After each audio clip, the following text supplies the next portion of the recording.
բոլոր այն մարդիկ, ովքեր վախացնում են ժողովրդին պատերազմով,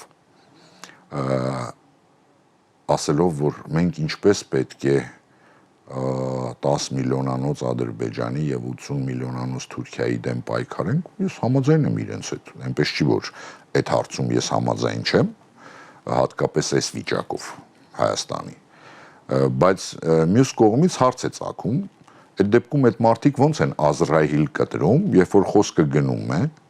135 միլիոնանոց աշխարհի թիվ 1 միջուկային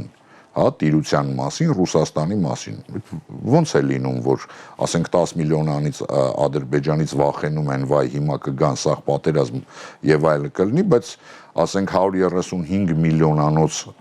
միջուկային տիրության Ռուսաստանից, որը 4 տարի է պատերազմում է 45 միլիոնանոց Ուկրաինայի հետ, չեն վախենում այդ երկրից,